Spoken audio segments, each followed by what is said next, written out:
are reading chapter 10, Traders, Kings and Pilgrims of History. So let's start from page number 101. The story of the Silk Route.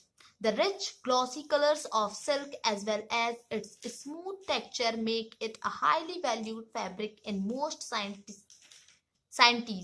Making silk is a complicated process. Raw silk has to be extracted from the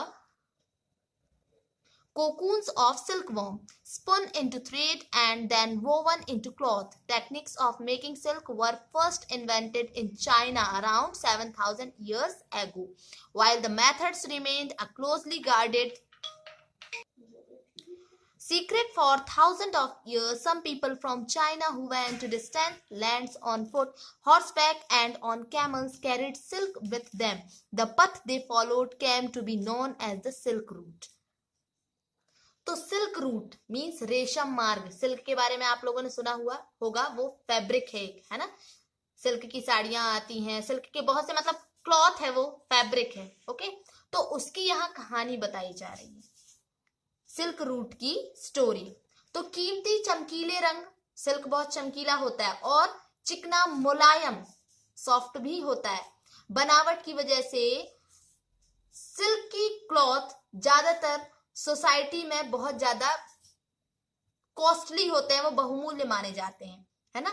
तो रेशमी कपड़ा तैयार करना एक बहुत complicated प्रक्रिया है, ठीक है, जटिल है.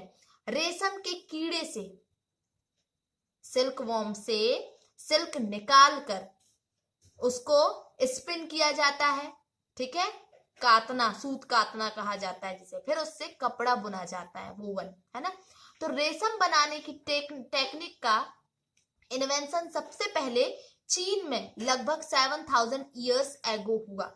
इस टेक्निक को उन्होंने हजारों साल तक बाकी दुनिया से छिपाए रखा, पर चीन से पैदल, हॉर्सेस में या कैमल्स पर कुछ लोग दूर दूर की जगहों पर जाते थे और अपने साथ रेशमी कपड़े भी लेकर आते थे, ठीक है, सिल्क क्लॉथ भी लेकर जाते थे वो.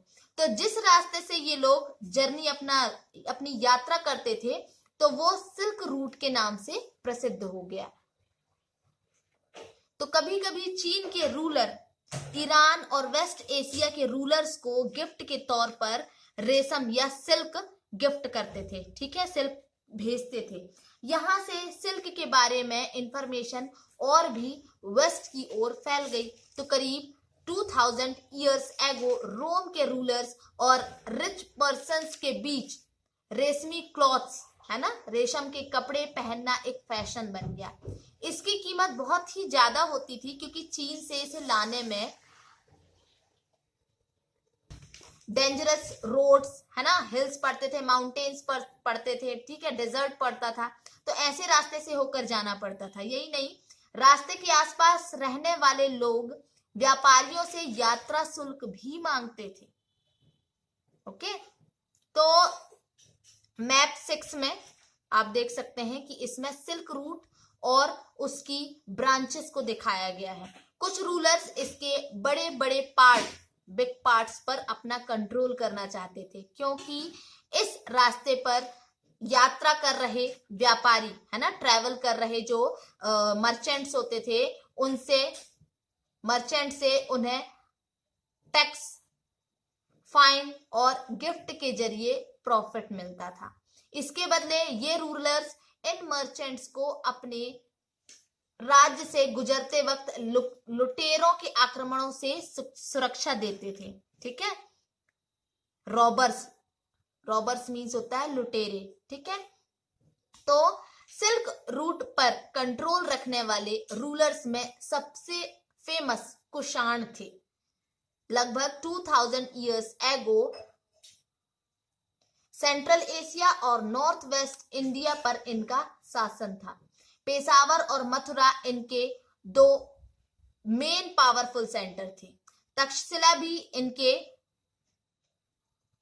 किंगडम में शामिल था या उनका हिस्सा था.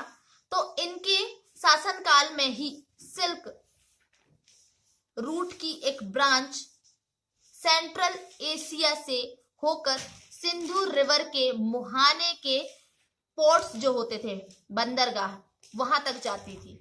फिर यहां से शिप्स द्वारा सिल्क वेस्ट की ओर रोमन एम्पायर तक पहुंचता था। फिर इस सब कॉन्टिनेंट में सबसे पहले गोल्ड के कॉइन्स जारी करने वाले रूलर्स में कुषाण ही थे। ठीक है, सिल्क रूट पर ट्रैवल करने वाले ट्रेडर्स इनका यूज किया करते थे।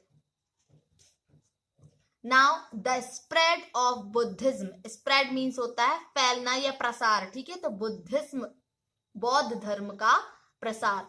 कुषाणों का सबसे फेमस रूलर कनिष्क था।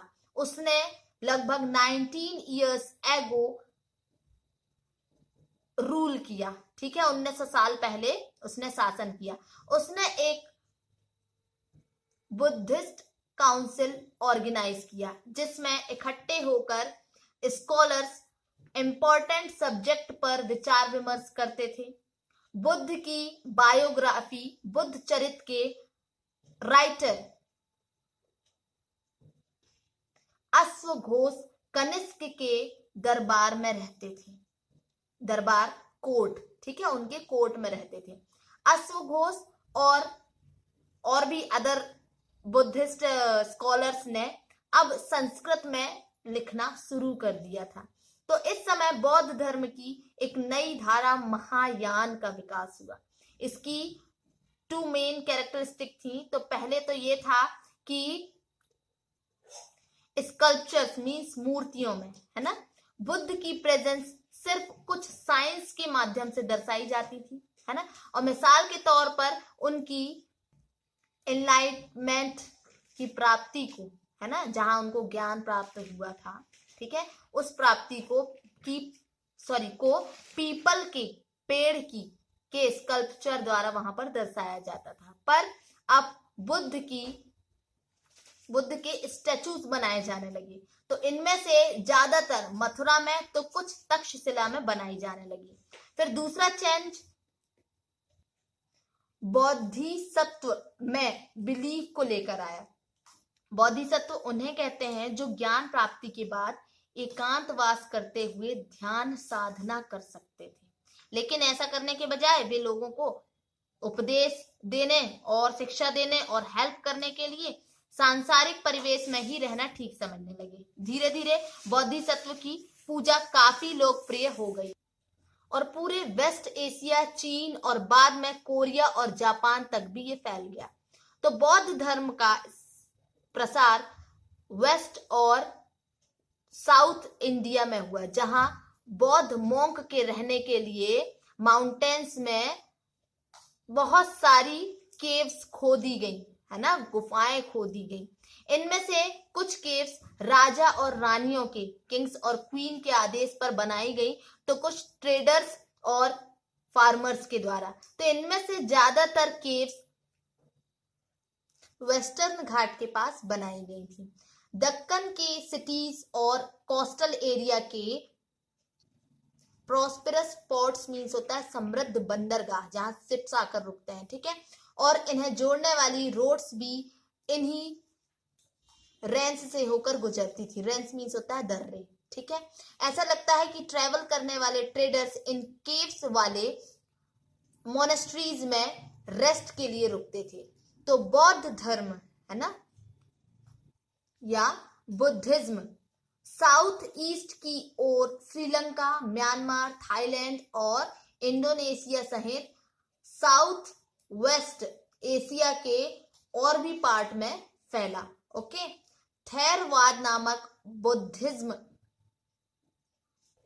इन एरियाज में काफी फेमस था, ठीक है, काफी पॉपुलर हुआ। Okay, so rest we will read tomorrow.